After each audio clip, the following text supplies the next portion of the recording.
Buenas noches, nos saludamos creo que ya entre todos prácticamente, pero bueno, qué bueno poder encontrarnos aquí. Queremos saludar también a nuestros hermanos que nos siguen desde la página oficial del YouTube de la radio, de la iglesia. Bueno, hermanos, sé que, o por lo menos tengo entendido que Carmen ya había estado con el Salmo 15. Espero agregar algo más a lo que ya pudieron ver y reflexionar. La verdad que el Salmo 15 es un salmo muy lindo, muy lindo. Pocos versículos, 5 versículos nomás, bien cortito, pero con una intensidad de mensaje extraordinario, ¿sí? Vamos a leer y después vamos a sacar algunas reflexiones de este salmo. Salmo de David, dice Jehová: ¿quién habitará en tu tabernáculo? ¿Quién morará en tu monte santo? El que anda en integridad y hace justicia y habla verdad en su corazón. El que no calumnia con su lengua, ni hace mal a su prójimo, ni admite reproche alguno contra su vecino. Aquel a cuyos ojos el vil es menospreciado, pero honra a los que temen a Jehová. El que aun jurando en daño suyo, no por eso cambia. Quien su dinero no dio a usura, ni contra el inocente admitió cohecho. El que hace estas cosas no resbalará jamás. Interesante. David aquí evidentemente él está meditando sobre el carácter del hombre que es recibido en la presencia de Dios. Hay un contexto del tabernáculo, porque habla de el monte santo, ¿sí? Primero tabernáculo, después monte santo, evidentemente donde estaba sentada la presencia de Dios. Así que hay un contexto allí del tabernáculo y lo que ocurría en el tabernáculo, ¿sí? No hay una ocasión precisa para este salmo. Es decir, bueno, ¿y cuál sería el contexto histórico?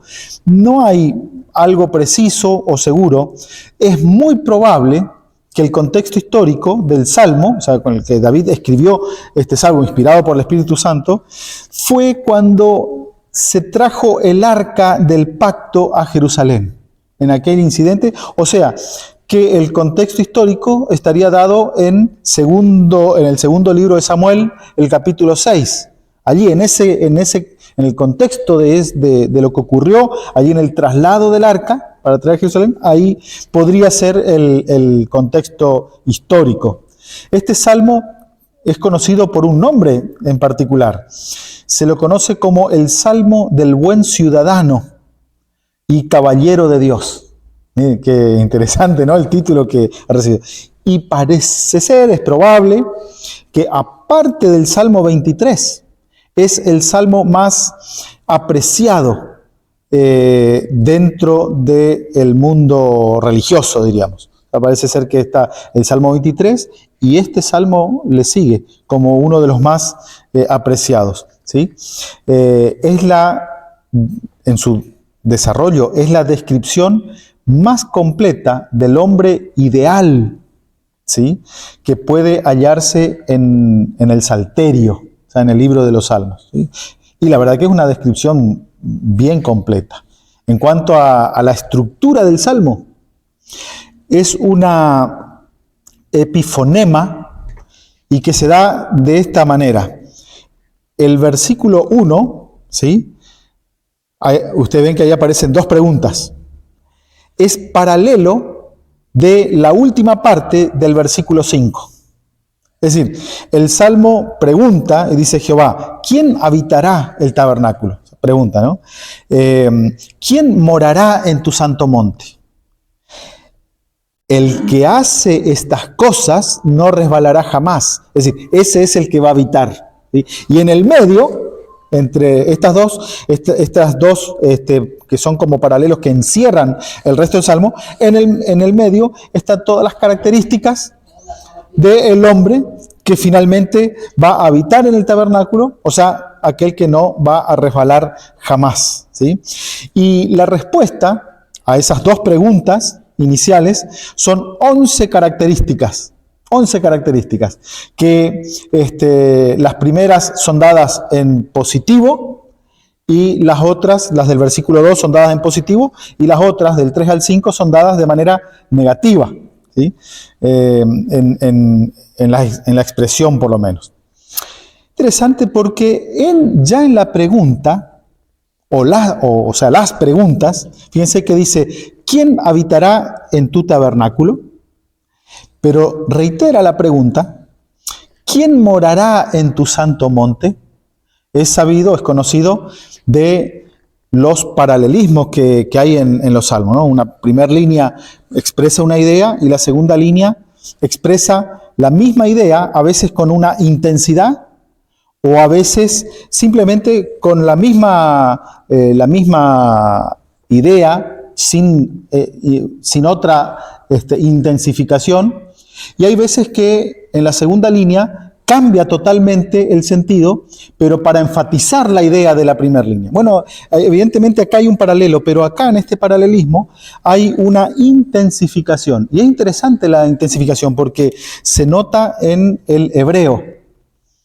En el español simplemente aparecen dos palabras diferentes, porque dice, ¿quién habitará en tu tabernáculo? ¿Quién morará en tu santo monte? Está preguntando lo mismo, pero entre la palabra habitar y la palabra morar hay una diferencia en el hebreo, ¿sí? Porque la palabrita que se traduce como habitar da la idea de un visitante, que viene, se queda un poquito y después se va, sigue su camino, ¿sí? Es un visitante ocasional. Pero la segunda palabra que se traduce como morar, o sea, ¿quién morará en el Santo Monte? La palabra morará hace idea a un residente permanente. O sea, la intensificación es que aquel que primero fue un visitante, ahora se transforma en alguien residente, o sea, alguien que se queda, que no se va más de la presencia de Dios. Indudablemente que eso nos lleva hacia la llegada final, es decir, la meta final, que es la vida eterna.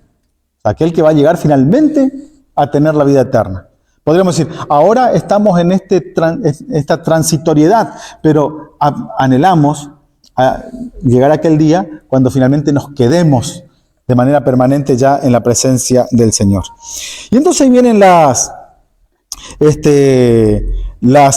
respuestas, ¿sí? Decíamos que son 11, el Talmud, que es, vamos a decir así, que es como el comentario de la Torá, comentario que los judíos tienen de Torá. En el Talmud dice que los preceptos de la Torá se encuentran todos ellos resumidos en estos 11 preceptos del Salmo 15. O sea, como que si el Salmo 15 encierra la idea completa de toda la Torá. Pues el Pentateuco, podríamos decir nosotros. ¿Ah? O sea, por eso decía que es cortito el Salmo, pero con una intensidad tremenda, con una fuerza terrible, tremenda. Y bueno, y la verdad que sí. Miren, número 1, está respondiendo a la pregunta, ¿quién va a estar delante de Dios? ¿Quién va a morar con Dios? ¿Quién se va a poder presentar en la presencia del Señor? Bueno, el que anda en integridad. Y allí la idea es de alguien que ha llegado a ser completo, sin imperfecciones. O sea, ha llegado a ser perfecto. Fíjense que Dios le dio este desafío a Abraham, ¿sí? De ser perfecto. Bueno, el que anda en integridad, es decir, aquel que es completo. Se completó la obra de Dios en él. Y ha llegado a ser perfecto, ¿sí? Íntegro, ¿sí? El que anda en integridad. Número 2 dice, el que hace justicia. Y aquí la idea que se presenta aquí en aquel que hace justicia es aquel que se aparta del pecado. Podríamos decir que Primera de Juan, el capítulo 3, sobre todo los versículos 6 al 11, describe a este hombre que anda en justicia, ¿sí? Que se ha apartado del pecado, no tiene relación con el pecado, o sea, se ha enemistado con el pecado a causa de su amistad con Dios, ¿no? Tremendo, ¿no? Número 3, el que habla verdad en su corazón. Es decir, aquel que es sincero. ¿Y por qué? La religión tiene base en su corazón. O sea, su religión está asentada en su corazón, no en un simple formalismo. Y miren, el asunto del formalismo en la religión es un problema o desafío que todos tenemos que enfrentar. Recuerdo en una oportunidad yo era chico y estaba con algunos líderes de la iglesia donde yo participaba, ¿no? Yo asistía. Y entonces estaban ellos hablando de alguna situación que se estaba dando y donde alguien había sido atacado o insultado, ¿sí? Había sido tratado con hostilidad. Y entonces uno de ellos decía así, pero si alguien me hace tal cosa o me dice tal cosa, yo dejo mi religión en mi casa y voy y tomo el toro por las astas. Ya sabemos qué significa eso. Entonces, llamó la atención porque hay veces que la religión es para momentos solamente, o para situaciones o circunstancias. Y aquí el salmista dice, no, aquel que habla verdad en su corazón es porque ha llegado a ser sincero, porque la religión tiene la base en su corazón. O sea, él vive su religión. Vive su religión, ¿sí? Su religión no es apenas un formalismo, ¿sí? Donde viene a cumplir ceremonias o reuniones o programas, no, sino que él vive esa religión, ¿sí? Número 4, el que no calumnia con su lengua. Para el judío, el calumniador era aquel que negaba a Dios. O sea, si alguien negaba la existencia de Dios, Dios no existe. Ese era un calumniador. O sea, en el listado de calumniadores o calumnias, ese era lo primero. Así que alguien que negaba a Dios era un calumniador. Entonces, no niega a Dios, ¿sí? Y sobre todo no niega a Dios en su vida, en su vivir, podríamos decir, ¿no? Número 5, el que no hace mal a su prójimo. Me gusta cómo esa expresión es reflejada por la Biblia de Jerusalén, una versión muy linda de la Biblia. En la Biblia de Jerusalén dice así, el que no daña a su hermano. Interesante, ¿no? No le hace daño a su hermano, no hace algo para dañarle, ¿sí? Por lo menos no a propósito o adrede, ¿sí? No daña a su hermano. Número 6, el que no admite reproche contra su vecino. Y la idea que presenta aquí es aquel que no admite reproche, es decir, no es originador del reproche, ¿sí? Es decir, en su forma de ver a su vecino, es decir, su prójimo, aquel que vive cerca, no es como aquel que está atento a ver si encuentro algo para que puede poner en ridículo, en tela de juicio o algo. Si encuentro algo, voy a tratar de agrandarlo o voy a tratar de expresarlo. No, no es originador de reproche. En todo caso, espera hasta que todas las evidencias estén puestas sobre la mesa y donde ya no haya forma de contradecir o de defender, bueno, pero no origina el reproche contra su vecino, ¿sí? Número 7, el que desprecia al vil, ¿sí? O sea, aquel que es vil, aquel que no anda en los caminos de Dios, ¿sí? Desprecia, es decir, su actitud es de discernir, ¿sí? Él discierne las intenciones, tiene esa sabiduría para decir, pero incluso en su juicio es equilibrado. Él discierne con equilibrio, ¿sí? No para atacar, no para juzgar, no para acusar, sino para no participar de la maldad de aquel que es vil, ¿sí? Número 8. el que honra a los que temen a Dios. ¿Sí? Evidentemente, este hombre, que es el ideal para estar en la presencia de Dios, no discrimina, acepta a todos.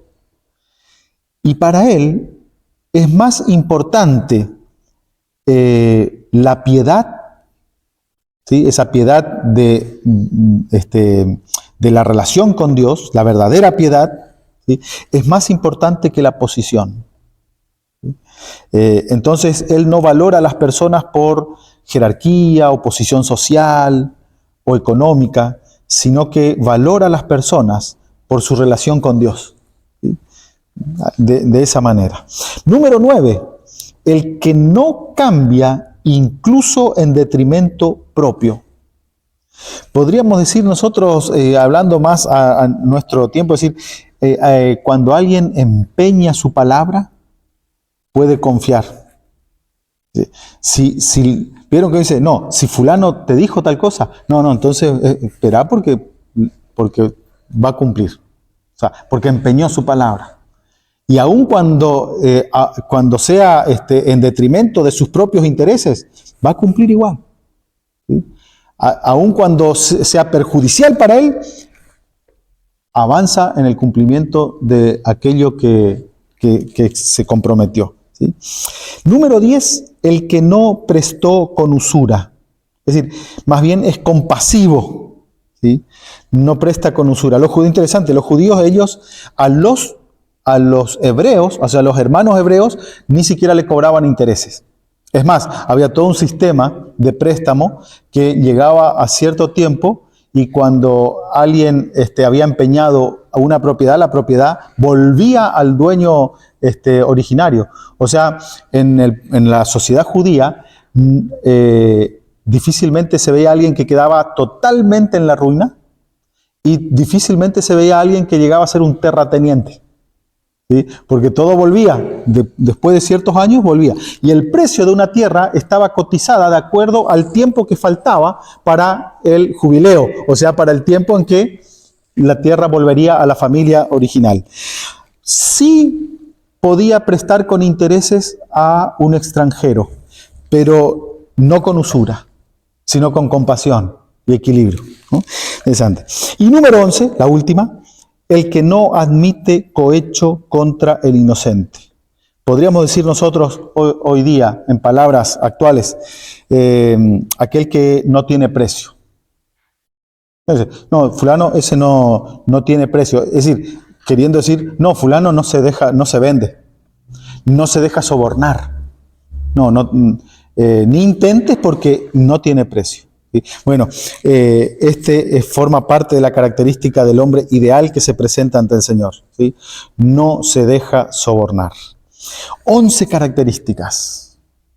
Interesante. Podríamos decir de estas 11 características que tendría 2 aplicaciones o incluso 2 funciones o 2 hasta podríamos decir riquezas en cuanto a lo que significan.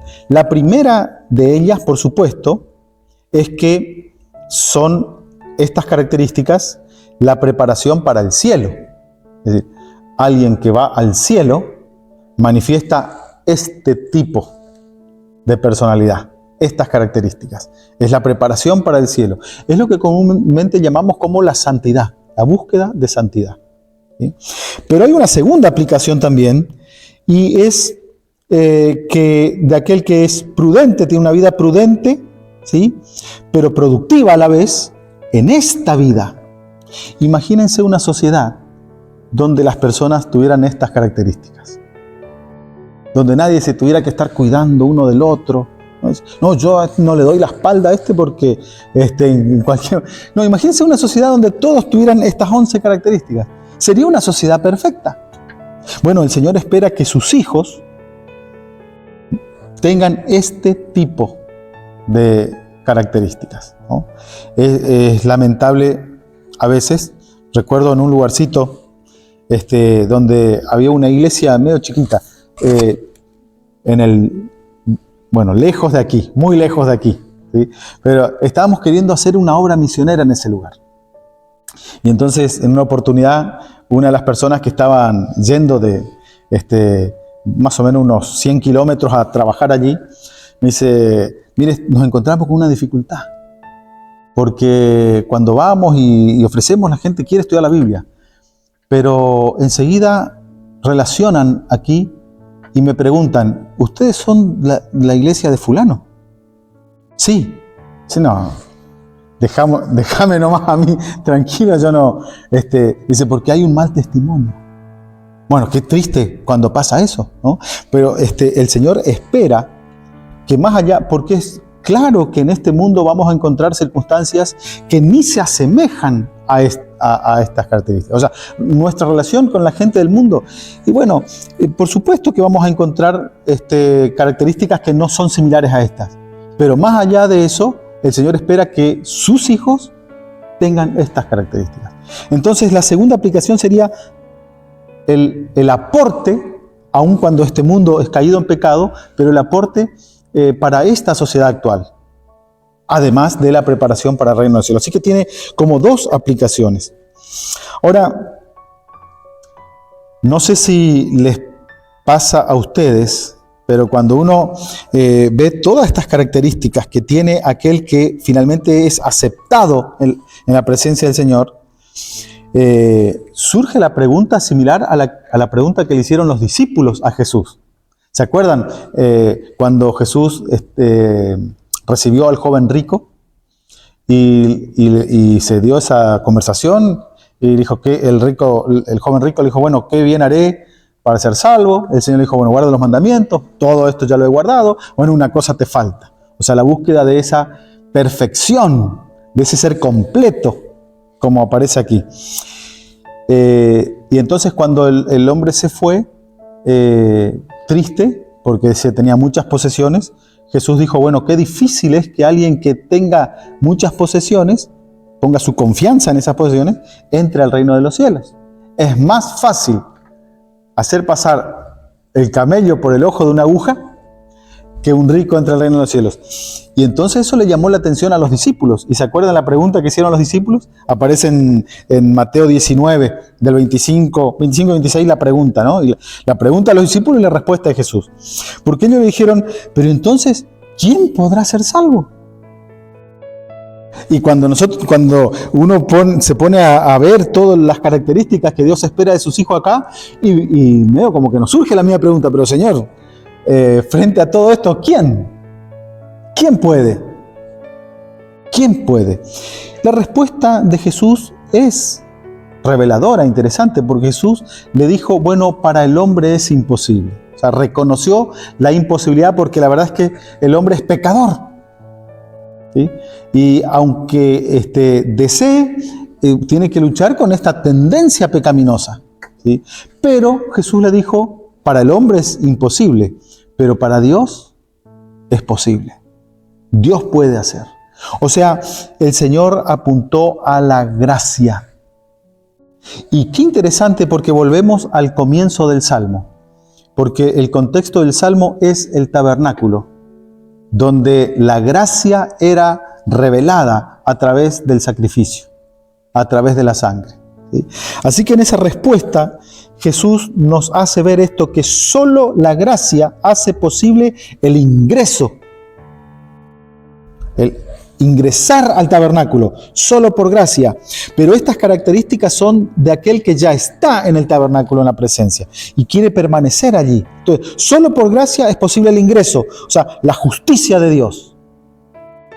En Cristo Jesús nos da acceso, pero también solo con la ayuda de Dios, por lo tanto también por la gracia de Dios, ¿sí? Solo con su ayuda, por medio del Espíritu Santo, podemos nosotros vivir en el ideal del Salmo 15. Solo con el Espíritu Santo viviendo, habitando en nosotros. Miren lo que dice Elena de White en el libro tomo 3 de Joya de los Testimonios, en la página 209. Dice así: Dios no nos pide que hagamos con nuestra fuerza la obra que nos espera.